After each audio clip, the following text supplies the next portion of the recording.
Wah wah wah, benar-benar di luar dugaan. Bisa menggemparkan sepak bola Asia. Arab Saudi dan Qatar tiba-tiba bisa batal jadi tuan rumah di kualifikasi Piala Dunia 2026. Loh kok bisa? Fans Garuda harus simak fakta mengejutkan ini. Nah ini nih, teka-teki klub baru Jay Itzes terbongkar. Apakah Jay Itzes benar ke Inter Milan? Berikut fakta mengejutkannya. Nah loh, bos Ajax akhirnya buka suara juga soal rumor rekrut Deni Lanzaat. Apakah benar Ajax minati Deni Lanzaat? Yuk saksikan beritanya hingga selesai.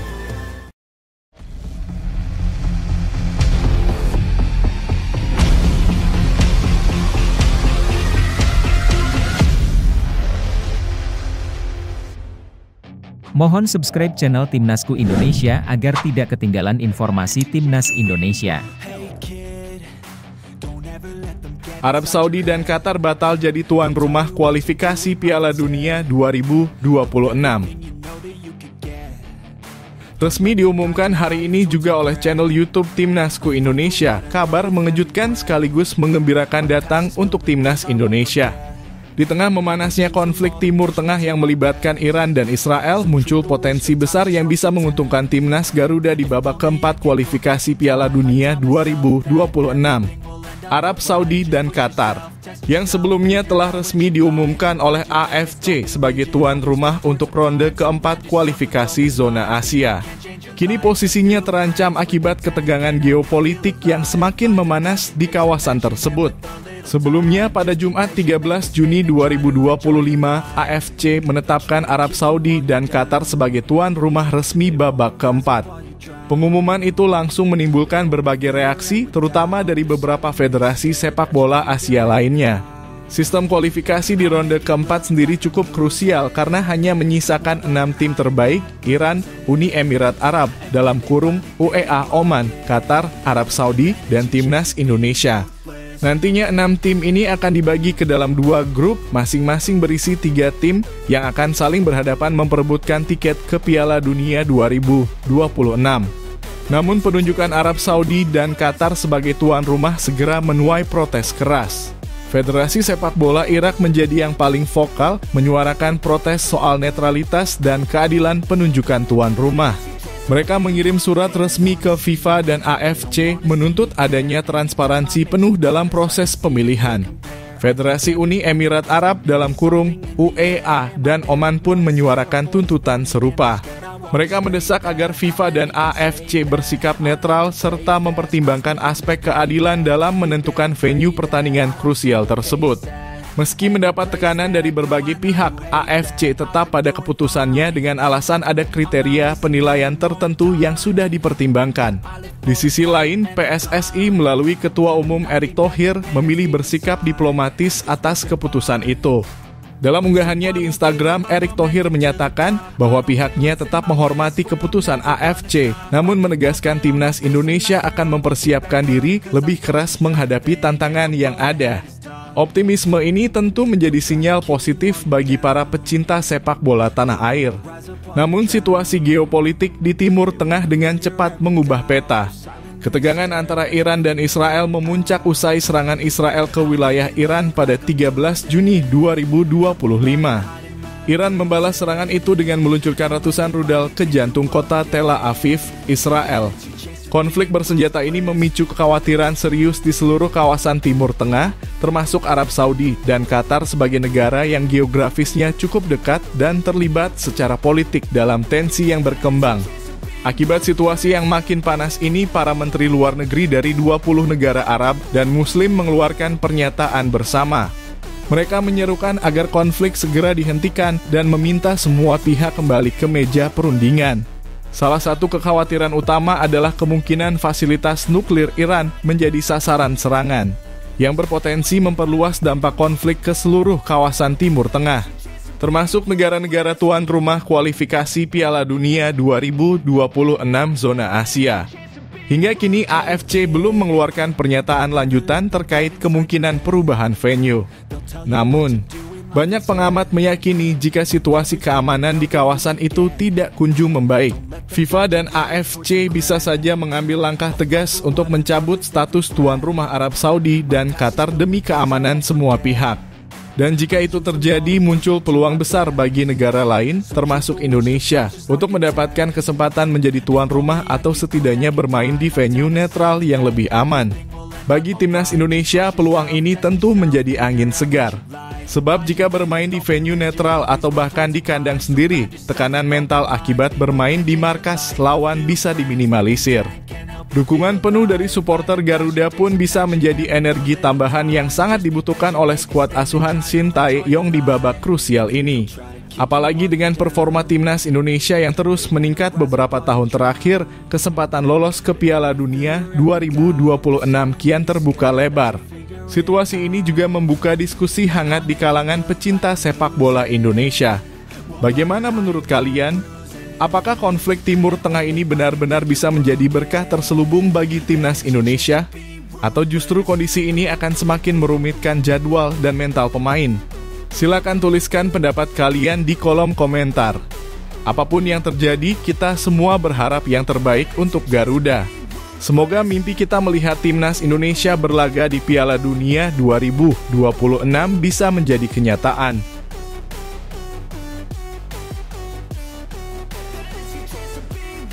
Gerald Vandenburg disinyalir pakai skuad aneh di ASEAN Cup U23. Resmi diumumkan, publik sepak bola Asia Tenggara kini tengah heboh membicarakan skuad timnas Indonesia U23 yang akan tampil di ASEAN Cup U23 2025 atau Piala AFF U23. Di bawah komando pelatih baru Gerald Vandenburg, timnas U23 Indonesia telah merilis daftar 30 pemain yang dipanggil untuk mengikuti pemusatan latihan di Jakarta hingga 29 Juni 2025. Namun, yang menjadi sorotan bukan hanya soal pemanggilan pemain, melainkan komposisi skuad yang dinilai aneh dan di luar ekspektasi banyak pihak. Tak hanya publik Indonesia yang terkejut, media dan pengamat sepak bola Vietnam pun langsung menyoroti keputusan Vandenburg. Salah satu media ternama Vietnam, Soha.vn, bahkan menyebut skuad Indonesia kali ini sebagai skuad aneh. Bukan tanpa alasan, sebab dari daftar pemain yang dipanggil hanya ada satu nama pemain naturalisasi, yakni Jens Raven. Sementara itu, beberapa nama bintang muda yang selama ini menjadi andalan seperti Wilber Jardim dari Sao Paulo, Brasil, Dion Marks, dan Tim Geupens dari Belanda justru absen dari daftar tersebut. Keputusan Vandenburg mencoret banyak bintang dari luar negeri memicu banyak pertanyaan. Mengapa justru saat menjadi tuan rumah, Indonesia tidak menurunkan skuad terkuatnya? Banyak yang menduga ini merupakan bagian dari strategi jangka panjang sang pelatih yang baru pertama kali menukangi timnas Indonesia U23 di ajang resmi. Tapi di sisi lain, keputusan ini justru membuat rival Indonesia merasa diuntungkan, terutama Vietnam yang menilai peluang mereka untuk menjuarai turnamen semakin terbuka lebar.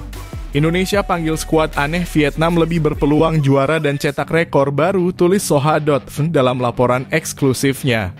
Media Vietnam itu juga menyebut, fakta bahwa Indonesia tidak memanggil kekuatan terbaiknya menjadi angin segar bagi para pesaing. Khususnya Vietnam yang berambisi mencatatkan sejarah meraih 3 kali gelar juara Piala AFF U23 secara beruntun. Tidak hanya itu, Soha.vn juga menyoroti bahwa pemilihan skuad oleh Vandenburg dianggap mengejutkan bahkan oleh publik Indonesia sendiri.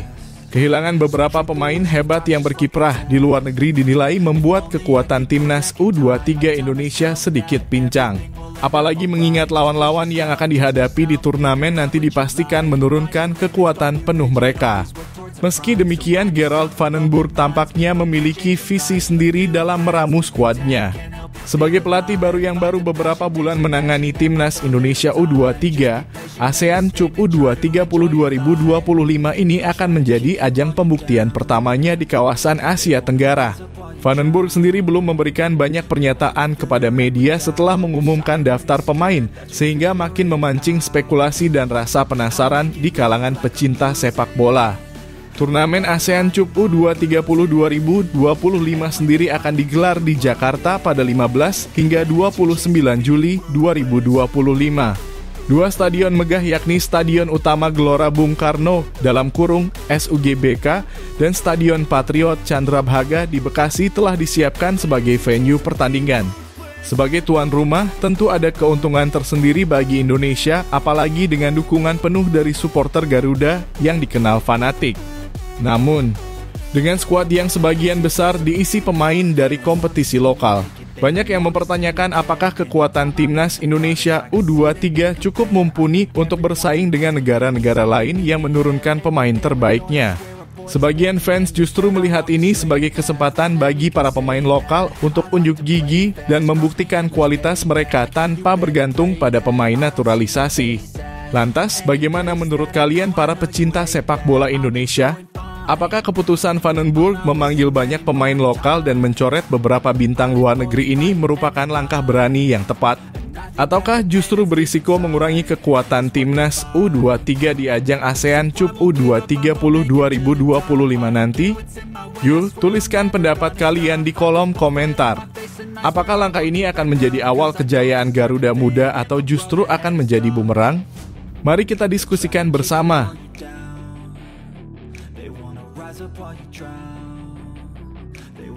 Shin Tae-yong sebut-sebut timnas Indonesia bakal menang mudah lawan Arab Saudi.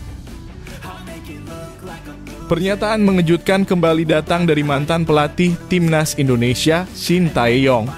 Dalam sebuah wawancara terbarunya, Shin secara tegas menyatakan bahwa timnas Indonesia seharusnya bisa menang mudah ketika berhadapan dengan Arab Saudi. Pernyataan ini tentu membuat publik sepak bola Indonesia kembali optimis menatap persaingan ketat di babak keempat kualifikasi Piala Dunia 2026.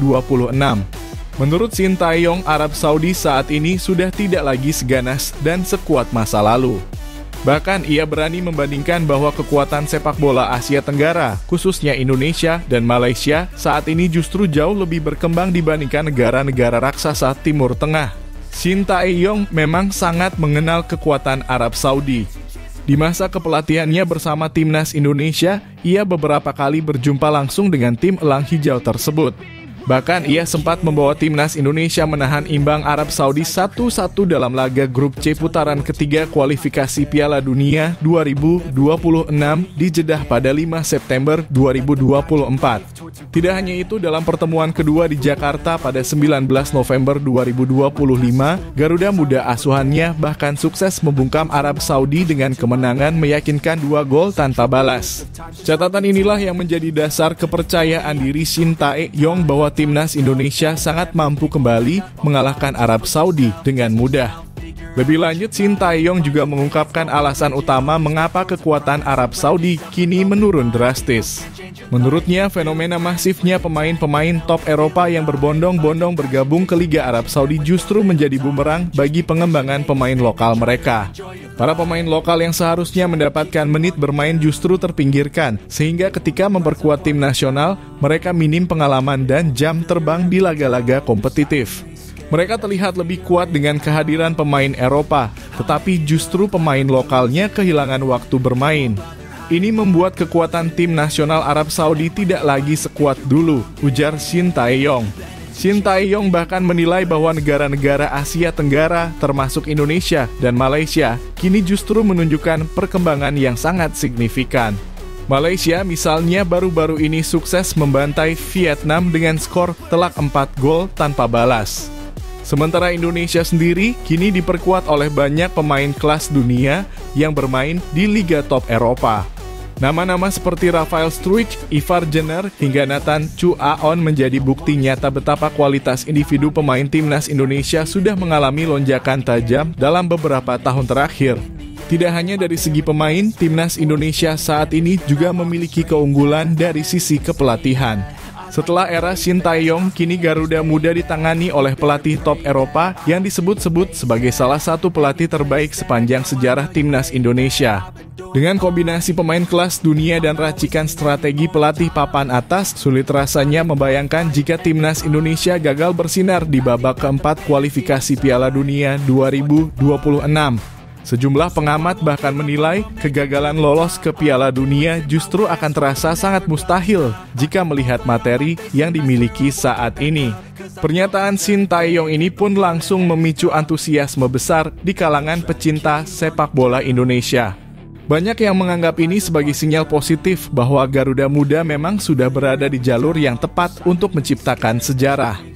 Dukungan penuh dari para supporter tentu akan menjadi modal besar bagi timnas Indonesia untuk menampilkan performa terbaiknya. Bermain tanpa beban dan dengan rasa percaya diri tinggi, Indonesia kini bukan lagi tim penggembira di level Asia, melainkan salah satu kekuatan baru yang patut diperhitungkan. Namun tentu saja semua prediksi indah ini tetap harus dibuktikan di atas lapangan. Lawan-lawan berat masih menanti dan segala kemungkinan masih bisa terjadi. Tapi dengan kondisi terkini, harapan publik Indonesia untuk melihat Garuda Muda terbang tinggi di Piala Dunia 2026 terasa sangat realistis. Lalu, bagaimana menurut kalian para pecinta sepak bola Indonesia? Apakah kalian setuju dengan pendapat Shin Tae-yong bahwa timnas Indonesia bakal menang mudah melawan Arab Saudi? Apakah kalian optimis Garuda Muda bisa membuat sejarah lolos ke Piala Dunia? Yuk, tuliskan pendapat kalian di kolom komentar dan mari kita diskusikan bersama.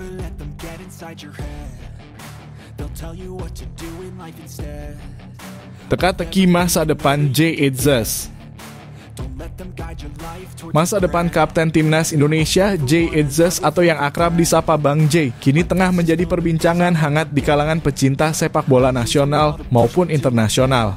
Setelah tampil luar biasa bersama Venezia di Serie A musim 2024-2025, banyak spekulasi bermunculan mengenai kemana langkah kaki bek andalan timnas Garuda itu akan berlabuh musim depan.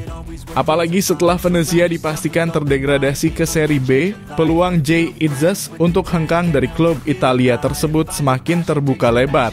Beberapa waktu terakhir, nama Jay Itzes sempat dikaitkan dengan Udinese. Rumornya ia disebut-sebut akan menjadi pengganti Jaka Bijol yang resmi dilepas ke klub Inggris, Leeds United, dengan mahar transfer fantastis mencapai 25 juta euro. Kepergian Bijol ke Liga Inggris membuat lini belakang Udinese butuh penguatan baru dan publik Italia mulai menyebut nama Jay Itzes sebagai kandidat kuat penerusnya. Namun, kabar terbaru justru membantah spekulasi tersebut. Menurut laporan terpercaya dari jurnalis transfer top Italia, Gianluca Di Marzio, Udinese rupanya sudah menemukan pengganti Jaka Bijol. Akan tetapi sosok yang mereka datangkan bukanlah Jay Itzes, melainkan Nicolo Bertola dari Spezia. Bertola didatangkan secara bebas transfer usai kontraknya bersama Spezia berakhir pada 30 Juni. Keputusan Udinese merekrut pemain muda potensial ini otomatis memupus rumor Jay Itzes ke Friuli. Dengan tertutupnya pintu ke Udinese, teka-teki masa depan Bang Jay justru semakin menarik untuk diulas. Apalagi menurut beberapa sumber, Jay Itzes kini tengah dilirik oleh sejumlah klub papan atas Serie A lainnya. Beberapa nama yang mencuat antara lain Bologna, Fiorentina, Juventus, hingga Inter Milan. Jika benar salah satu dari klub-klub besar itu berhasil mendapatkan tanda tangan Jay, maka kariernya akan melesat ke level yang lebih prestisius. Penampilan konsisten Jay Itzes sepanjang musim lalu memang layak mendapat apresiasi. Sebagai bek tengah, ia bukan hanya kokoh menjaga pertahanan Venezia, tetapi juga produktif dengan mencetak 2 gol di Serie A. Di level internasional, peran Jay Itzes sebagai kapten timnas Indonesia pun tak perlu diragukan. Ia sukses membawa skuad Garuda melangkah ke babak keempat kualifikasi Piala Dunia 2026 zona Asia. Sebuah pencapaian luar biasa yang membuat nama Indonesia kini semakin diperhitungkan di kancah sepak bola Asia. Menariknya, situasi Venezia yang harus turun kasta ke Serie B justru membuka peluang lebih besar bagi klub-klub lain untuk merekrut Jay Itzes. Dalam kontraknya dikabarkan terdapat klausul yang memungkinkan ia hengkang dengan nilai transfer yang lebih terjangkau apabila Venezia terdegradasi.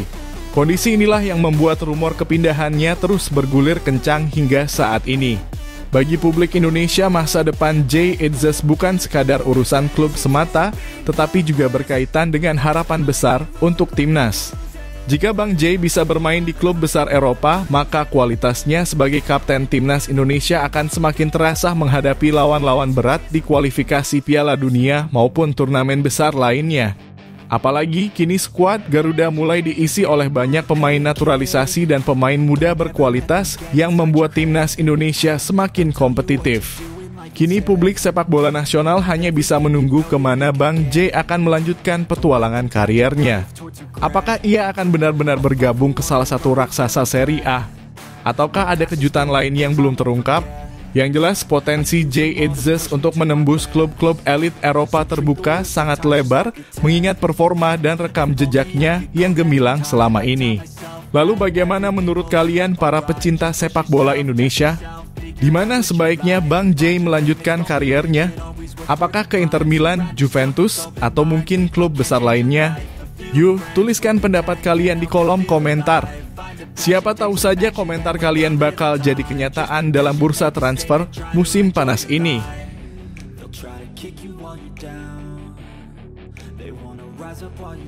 Bos Ajax buka suara soal rumor rekrut Deni Lanzaat. Rumor mengejutkan datang dari dunia sepak bola Eropa yang secara langsung menyentuh timnas Indonesia. Asisten pelatih timnas Indonesia, Deni Lanzaat, dikabarkan tengah dilirik oleh raksasa Eredivisie Ajax Amsterdam untuk menjadi bagian dari staf kepelatihan mereka. Nama Lanzaat mencuat sebagai kandidat kuat untuk mengisi posisi asisten ketiga mendampingi John Heitinga di Ajax, bergabung bersama Marcel Keizer dan Frank Verboom. Kabar ini pertama kali mencuat setelah Direktur Ajax, Marijs Bouwker, dikabarkan telah melakukan komunikasi langsung dengan Deni Lanzaat. Momen pertemuan itu bahkan terjadi ketika timnas Indonesia menjalani laga menghadapi Jepang di Osaka, sebuah pertandingan yang tentu syarat gengsi bagi skuad Garuda. Dari pertemuan itulah rumor mengenai kemungkinan kembalinya Lanzaat ke Belanda semakin santer diberitakan. Namun di tengah derasnya spekulasi, Marijs Bouwker akhirnya buka suara untuk mengklarifikasi situasi yang sebenarnya. Bouwker mengakui memang ada keinginan dari manajemen Ajax untuk merekrut Deni Lanzaat sebagai bagian dari staf pelatih. Akan tetapi keinginan itu urung terwujud lantaran adanya komitmen kontrak yang saat ini masih mengikat Lanzaat dengan timnas Indonesia. Dengan demikian, setidaknya untuk saat ini, wacana kepindahan Lanzaat ke Ajax resmi tertutup. Ajax pun tidak mau berlama-lama mencari pengganti. Setelah gagal merekrut Deni Lanzaat, mereka akhirnya menunjuk Urbi Emanuelson untuk mengisi posisi staf teknis yang kosong. Selain itu, John Heitinga juga akan mendapat dukungan dari Pierre Tosche sebagai analis video dan Harman Kuperus sebagai pelatih kiper. Meski demikian, rumor keterkaitan Ajax dengan Deni Lanzaat tetap menjadi sorotan menarik, terutama di kalangan penggemar timnas Indonesia. Di sisi lain, keputusan Deni Lanzaat untuk bertahan bersama timnas Indonesia menuai banyak pujian. Dalam wawancaranya bersama Sasia Goal, Lanzaat menyatakan bahwa meskipun Ajax selalu memiliki tempat khusus di hatinya, namun saat ini prioritas utamanya adalah proyek besar bersama timnas Indonesia. Ia menegaskan komitmennya untuk terus mendampingi skuad Garuda, membangun warisan yang kelak bisa dibanggakan oleh seluruh pecinta sepak bola Indonesia. Komitmen Lanzaat ini tentu bukan hal sepele. Sebagai mantan pemain top yang punya pengalaman panjang di Liga Belanda, kesempatan untuk kembali ke klub sebesar Ajax jelas sebuah tawaran menggiurkan. Namun Lanzaat justru menunjukkan loyalitas tinggi kepada timnas Indonesia. Ia melihat proyek Garuda bukan sekadar pekerjaan, melainkan misi besar yang layak diperjuangkan hingga tuntas. Bersama Patrick Kluivert yang kini menjadi pelatih kepala timnas Indonesia, Deni Lanzaat menjadi bagian penting dalam membangun fondasi kuat menuju mimpi besar lolos ke Piala Dunia 2026. Ia mengaku merasa terinspirasi bekerja di bawah proyek ambisius ini. Bahkan menurutnya saat ini dirinya berada di tempat yang tepat, baik secara profesional maupun pribadi. Dedikasi dan keyakinannya terhadap potensi sepak bola Indonesia benar-benar patut diacungi jempol. Perjalanan timnas Indonesia memang sedang dalam fase paling menentukan. Setelah sukses lolos ke ronde keempat kualifikasi Piala Dunia 2026 zona Asia, skuad Garuda kini akan menghadapi tantangan yang jauh lebih berat. Lawan-lawan tangguh seperti Qatar, Arab Saudi, Oman, Irak, hingga Uni Emirat Arab menunggu di babak ini. Dengan sistem round robin, setiap pertandingan akan menjadi ujian berat bagi tim asuhan Kluivert dan Lanzaat. Hanya juara grup yang berhak langsung melaju ke Piala Dunia 2026, sementara runner-up grup masih harus menjalani duel tambahan di ronde kelima. Maka dari itu peran Denny Lanzaat sebagai bagian dari tim pelatih sangatlah vital dalam mempersiapkan mental, taktik, dan fisik para pemain menghadapi lawan-lawan kelas dunia. Kini publik sepak bola Indonesia pun memberikan apresiasi tinggi atas keputusan Denny Lanzaat. Di saat banyak orang mudah tergoda dengan tawaran klub Eropa, Lanzaat justru memilih bertahan dan mengabdi untuk sebuah proyek yang ia yakini dapat membawa kebanggaan bagi bangsa Indonesia. Sikap seperti inilah yang seharusnya menjadi contoh bagi banyak pihak di dunia sepak bola. Bagaimana menurut kalian pecinta sepak bola Indonesia? Apakah keputusan Denny Lanzaat untuk tetap setia bersama timnas Indonesia adalah pilihan yang tepat? Ataukah seharusnya ia menerima tawaran dari Ajax? Silakan tuliskan pendapat kalian di kolom komentar. Kami sangat menunggu opini seru dari kalian semua.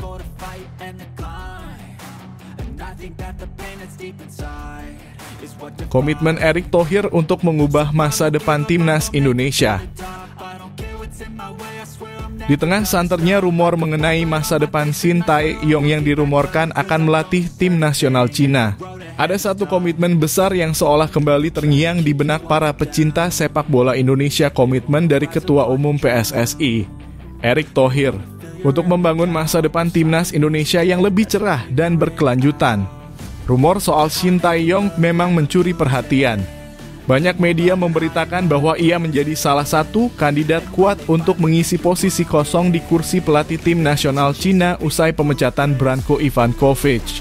Namun di balik gonjang-ganjing isu tersebut, PSSI di bawah kepemimpinan Erick Thohir justru terus berusaha menguatkan fondasi sepak bola Indonesia, bukan sekadar bergantung pada siapa sosok pelatihnya. Kekalahan telak yang dialami timnas Indonesia dari Jepang dengan skor 0-6 dalam kualifikasi Piala Dunia 2026 menjadi tamparan keras yang menyadarkan betapa pentingnya pembenahan dari akar, khususnya dalam hal pembinaan pemain sejak usia dini. Bagi Erick Thohir, hasil pahit itu bukan sekadar angka di papan skor, melainkan alarm keras bahwa pembinaan sepak bola nasional belumlah sempurna. Inilah yang kemudian mendorongnya mempercepat pembangunan sistem pencarian bakat atau scouting system secara nasional. Jadi 3 bulan ke depan kita pastikan scouting sistem jalan, tegas Erick Thohir dalam pertemuannya dengan Kepala Pemandu Bakat Timnas Indonesia, Simon Tahamata. Pernyataan itu bukanlah sekadar janji manis di depan kamera. Erick sadar, jika ingin membawa timnas Indonesia sejajar dengan negara-negara raksasa Asia seperti Jepang atau Korea Selatan, maka harus ada sistem berkelanjutan yang mampu menjaring dan membina talenta terbaik dari seluruh penjuru Nusantara. Disinilah peran Simon Tahamata menjadi sangat vital. Mantan pemain Ajax Amsterdam dan timnas Belanda yang kini menjabat sebagai Kepala Pemandu Bakat Timnas Indonesia itu dipercaya membawa sentuhan sepak bola Eropa ke dalam sistem pembinaan di tanah air. Dengan pengalamannya yang luas di dunia pengembangan bakat muda, Simon Tahamata diharapkan mampu menemukan permata-permata terpendam yang selama ini belum tergali dengan baik. Erick Thohir menegaskan Simon Tahamata tak akan bekerja sendiri. Ia akan berkolaborasi erat dengan seluruh pelatih tim nasional di berbagai level usia. Mulai dari Coach Patrick di tim senior, Coach Gerald di U23, hingga para pelatih di kelompok usia lainnya. Semua ini dilakukan agar pembinaan berjalan secara terintegrasi, berjenjang, dan berkesinambungan. Bukan lagi sistem tambal sulam atau sekadar mengandalkan keberuntungan. Sistem scouting ini harus mampu menjaring seluruh talenta pemain berbakat Indonesia dari jenjang usia dini hingga senior, tegas Erick. Ia meyakini bahwa Indonesia tidak kekurangan bakat, namun selama ini yang kurang adalah sistem yang mampu mendeteksi, membina, dan mengembangkan talenta secara tepat sejak dini. Kekalahan dari Jepang menjadi pelajaran penting bahwa timnas Indonesia butuh pembinaan yang serius dan konsisten. Jika hanya berharap pada kehadiran satu sosok pelatih seperti Shin Tae-yong, pembangunan sepak bola Indonesia tidak akan berumur panjang. Maka dari itu langkah Erick Thohir membangun sistem scouting nasional bisa menjadi fondasi kuat demi masa depan yang lebih cerah. Kini, Di tengah derasnya isu soal kemungkinan hengkangnya Shin Tae-yong, publik sepak bola Indonesia justru dihadapkan pada pertanyaan besar siapapun nanti pelatihnya. Apakah Indonesia sudah siap dengan sistem pembinaan yang kokoh? Erick Thohir sudah menanamkan komitmen jangka panjang ini, namun semua akan kembali pada seberapa konsisten sistem ini bisa berjalan. Bagaimana menurut kalian? Apakah langkah PSSI membangun sistem scouting nasional ini sudah tepat? Dan apakah Indonesia siap melangkah ke level Asia sejajar dengan Jepang dan Korea? Tulis pendapat kalian di kolom komentar.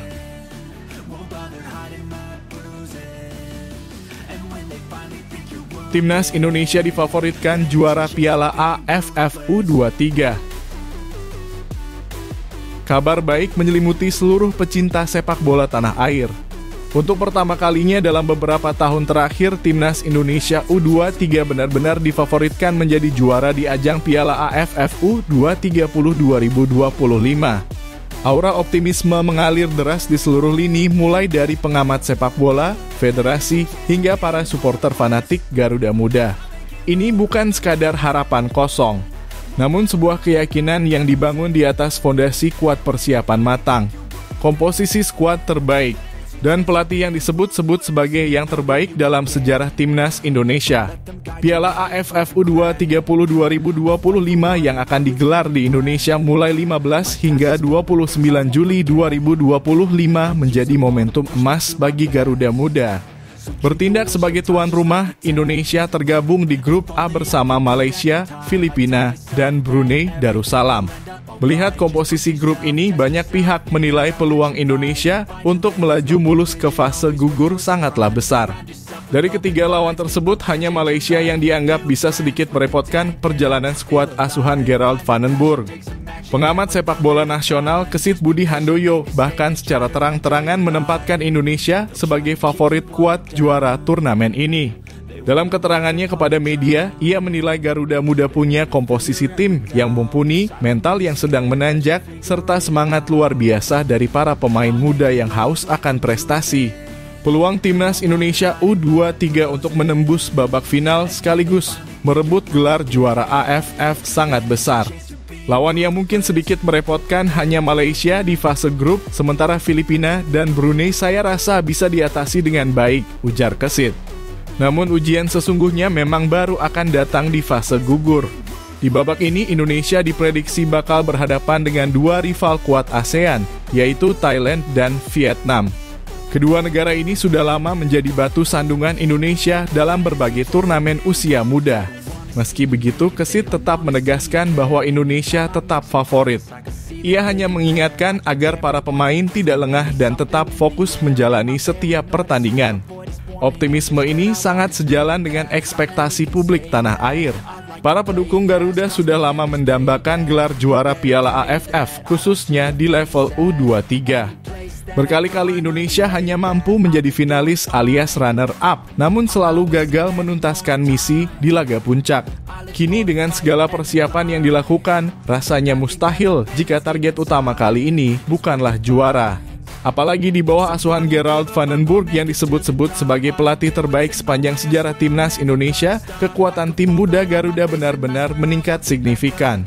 Sebagai bentuk keseriusan, PSSI telah memanggil 30 pemain terbaik untuk mengikuti pemusatan latihan yang akan berlangsung dari 20 Juni hingga 14 Juli 2025 di Jakarta.